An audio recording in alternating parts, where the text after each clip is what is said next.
I just did my top 20 favorite films of the year, and now it's time to do my least favorite of the year, the worst films of the year. There's only 10 of them, there's not 20, just because there were bad movies, but there weren't too many bad movies. A lot of them were just mediocre, not much to say about them that made them overall horrible. Nothing about them made me hate the movies, but these 10 were by far the most, where I was walking out of the theater, I thought, oh boy, yeah, that was bad. So, these are the ones. Let's just get started. Number 10 is Kingsman: The Golden Circle. I really wanted to like this film. Matthew Vaughn is one of my favorite directors out there. He makes some great action films. Kick-Ass is one of my favorite movies ever made. I really liked the first Kingsman. I didn't see the necessity for a sequel, but I'm glad that they were trying to keep it going, sort of like every other action series in the world, like a James Bond or a Mission Impossible series. I'm fine with there being a Kingsman series. It's just a very strange direction that this film took. I like the actors, specifically the main one, Taron Egerton. I really like the action sequences. They're a lot of fun, really inventive at times. I just thought the story was really weird. I thought a lot of the writing was weird. I thought a lot of the choices were weird. I thought the movie was too long. I couldn't believe that it was almost 2.5 hours. And this is the reason it's number 10, because there's still so much I do like about it. This is a movie that almost made me teary-eyed at one point, because there was a pretty emotional and sort of funny scene. It was sort of both, but it worked for me. The rest of the movie, though, was such a mismatch of weird things going on. A lot of people were comparing it to Gremlins 2, in that it's so much different from the first film, how it takes a completely wild turn and just sort of does whatever it wants. I would agree with that, except that Gremlins 2 was actually kind of funny. Like, there was a lot of funny and interesting things going on. I kind of thought this movie wasn't funny. That was the main problem I had. I didn't really think the first one was funny, but at least had a good story and great action that kept me interested and invested in the story. This one kind of had nothing. There was nothing to it. I almost forgot about the entire film after seeing it, except for an opening action sequence here, some cool weapons there. It was just sort of like a really bland James Bond film. Anyway, I'm already talking too much about it, but I know that's the one that most people will be surprised is on this list, but yeah, it was just a huge disappointment. Number 9 is Going in Style. We got Morgan Freeman, we have Michael Caine, and we have Alan Arkin. How can you go wrong? Well, this movie does. It's not funny. It's really boring. I really like the performances, that's really about it. I like seeing these actors, but the story was stupid. A lot of it didn't really make sense. It was implausible at times. Some comedies can do implausibility, like Horrible Bosses or We're the Millers, but here it just didn't work. It was stale, it's overdone, it was a joke that could have been funnier than what this movie turned out. Number 8 is Girls Trip. This might be another controversial one to a point. I know it got really good reviews. I know a lot of people thought it was the funniest film of the year. But the thing that it comes down to is, I didn't think it was funny. I really like all the actresses in it. I really like the, yeah, basically that. I like the performances, and that's about it. The rest of the movie, though, just seemed repetitive of many other stories that have been done like this before. And the worst part was, just like Going in Style, it wasn't funny. The movie was just not funny to me. I'm sure some people could find it funny. It was the kind of jokes that made me sort of grossed out, that made me uncomfortable. It just wasn't my kind of humor. It works in some movies, and some movies these kind of characters would probably be better in, but here it was just a really lame story, and I really hope that the actresses will probably get some more work, and I'm sure they will, because the movie did at least get good critical reception and box office success. So I know I'm kind of an outlier here, but I just thought it was horrible. I'm sorry. Number 7 is Transformers: The Last Knight. I really wanted to give this movie a chance. I've given all the other movies a chance. I've thought, though, that they've gotten worse and worse as it's gone along. I thought Age of Extinction actually was a little bit better than Dark of the Moon, but here comes this movie to just completely top it, to top everything that's been done before for how bad it is. I didn't get bored of the movie, but also the overall so bad it's good quality of the Transformers movies have disappeared. It's no longer a really fun action-packed time. Most of the time you're just really flabbergasted by the kind of writing choices that are done. That's why I was invested the entire time, because I am just astounded at all the stupidity that could be made with these movies, with the acting decisions, with the writing decisions, with the deliveries and lines, with the kind of humor they want to do with it, and the kind of story that they're trying to implement. This movie had promise at the beginning, and it just got worse and worse, and it was not fun. It was really bad. Number 6 is The Hitman's Bodyguard.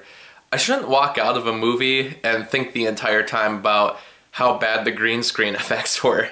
That might be a bit of a nitpick, but yeah, this is some of the worst I've ever seen in any Hollywood movie. Besides that, the jokes were just not funny. This is just up there with the likes of Going in Style and Girls Trip. It just wasn't a funny movie. It was a very promising premise that was just not taken advantage of. This is going to be one of those weird years where I think a lot of articles are going to be written about how the R-rated hardcore comedies are starting to go downhill and how people don't want to see them anymore. You know, and it kind of started 10 years ago with the likes of Knocked Up and Superbad, where those movies were getting really popular. Then hard R films started becoming more rampant with comedies. I don't think that we're at the end of the hard R comedy. I just think there were a lot of bad comedies this year. And Hitman's Bodyguard didn't help that at all. Samuel L. Jackson and Ryan Reynolds are usually really great. They have been in funny films before. They have been in action-packed movies before. And I will say that there is one really good part of the movie, and that's a great car chase at the end of the film. That is one thing that I was thinking about after seeing it was, wow, and some of the fighting sequences even, when Ryan Reynolds is running through the buildings and fighting the guys, they were just done really well. The rest of the movie is just stupid, though, and it just didn't work for me. Really bad humor, and there's nothing worse than seeing a bad comedy. Number 5 is Bad Moms Christmas, and once again, this is just another bad comedy.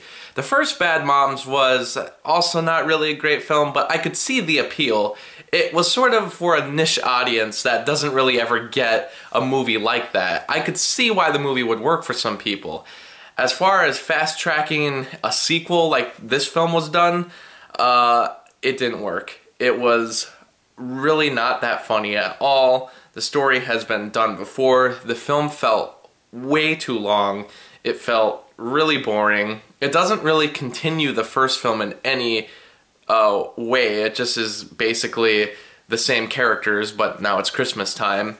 And even then, it's a Christmas movie that doesn't feel too Christmassy. I usually like, if you're gonna make a Christmas film, at least try to bring the spirit of Christmas or the feeling of Christmas, or at least have Christmas decorations up, and this movie kind of lacked a lot of that. And there's other movies that, you know, they kind of have Christmas on the sideline, like Die Hard or Iron Man 3, or a lot of other movies that aren't really Christmas movies, but Christmas is definitely in there.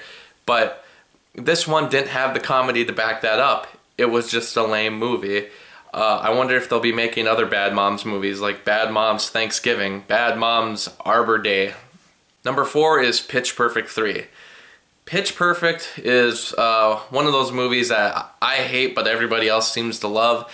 I get the appeal of these movies. I get that people like to listen to music that's being done in this style, where everyone's just doing covers of really popular songs, and the kind of humor that was in Pitch Perfect, I could see why people would like it. It was always just a movie that I disagreed with people on, and that's fine. I saw why it was popular.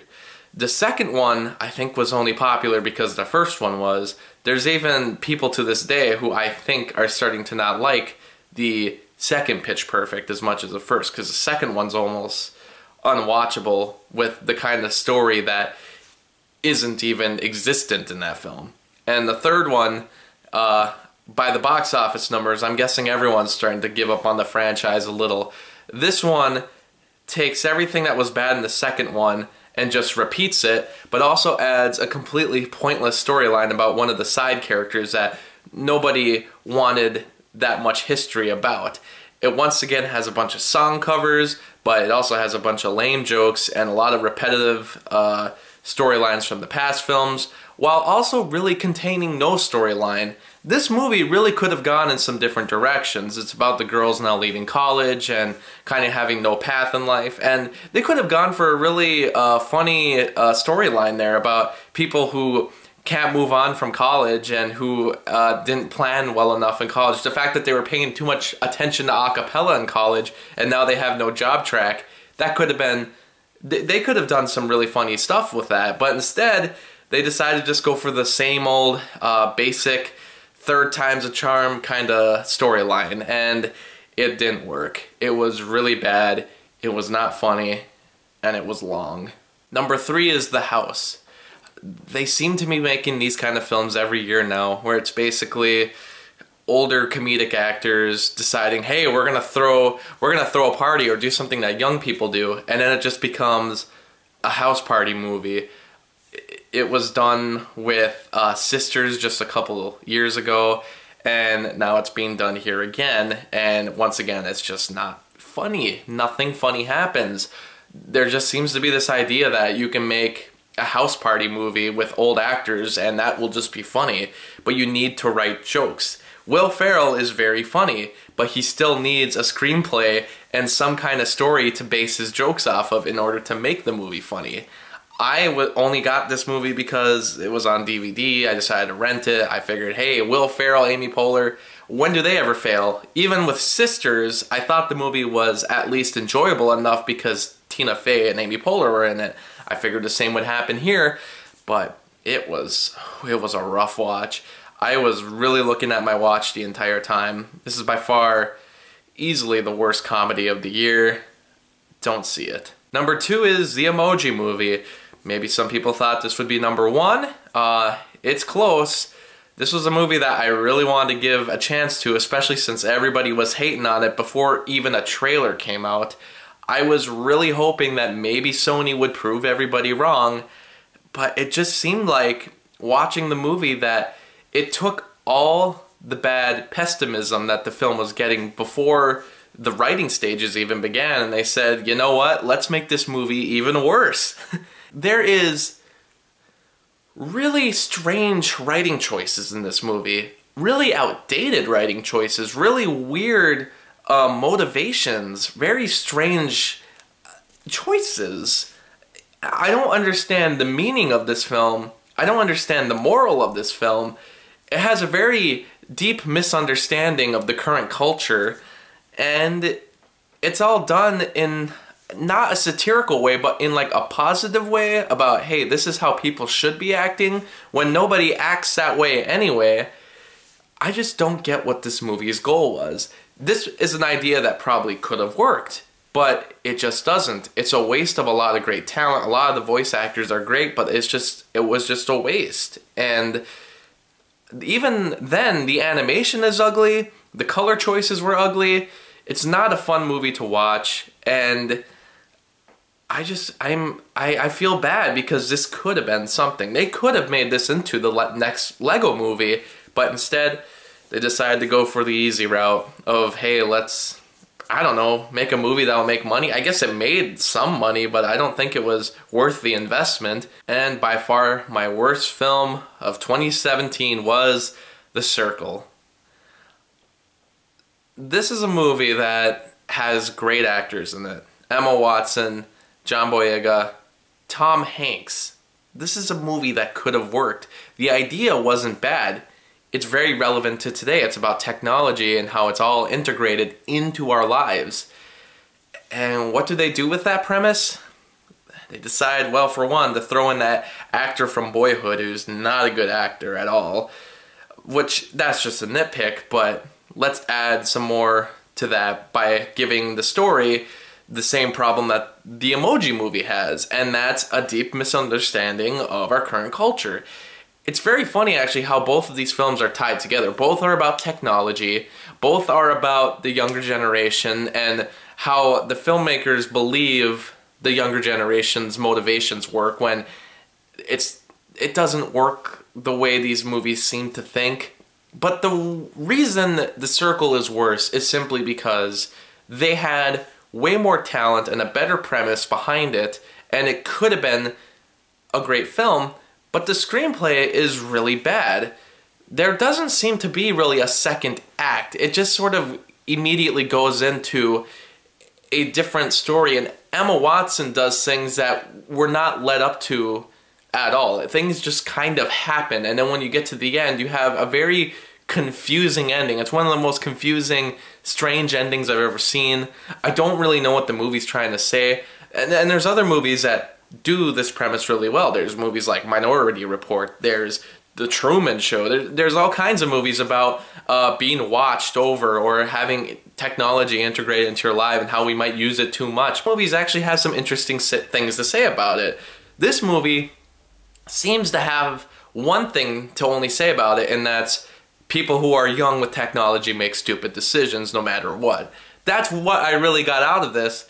And that's just not true. That's a very biased and kind of blind way of telling your story. It's unfortunate that's Bill Paxton's last role. It's also Glenn Headley's last role. And it was a movie that after watching it, I knew immediately that it would be the worst film I saw this year. I don't really go out there to find the worst movies to go see. Usually I just see movies, and some of them, like the Emoji Movie, I expected to be bad, but I figured maybe it's so bad it's good. That's why I go see movies. I see comedies, and that's why a lot of bad comedies end up on this list. I don't normally try to go see movies that are horribly hated. Movies like The Snowman or The Dark Tower. Movies that I don't really have prior knowledge about, that I don't really care to see, and when they have bad reviews, I really don't care to see them. I might see them eventually, just out of curiosity, or if I do read the books that they were based on. The Circle is a case where the trailer got me really interested. The acting talent in the film really got me wanting to see this movie, and it was just amazing that it was as bad as it was. It's one of the worst films I've ever seen in the theater. I didn't walk out of it because I don't like walking out of films anyway, but man, I really wanted to, kinda, because after the beginning of the so-called third act, I began to notice that this movie's really going nowhere. There's nothing else to like about it. The cinematography is really not that amazing. The screenplay is not really that amazing. There's not really any great dialogue. There's not really... The acting jobs are okay, but even then you don't get a lot of it. You don't get much of John Boyega. You don't get much of Tom Hanks. It's basically an Emma Watson movie. This was a bad movie. Don't go see it. Well, that was my worst films of the year. I'll probably have another video out soon, probably about my most anticipated films of 2018. So I'm looking forward to that. Thanks for watching.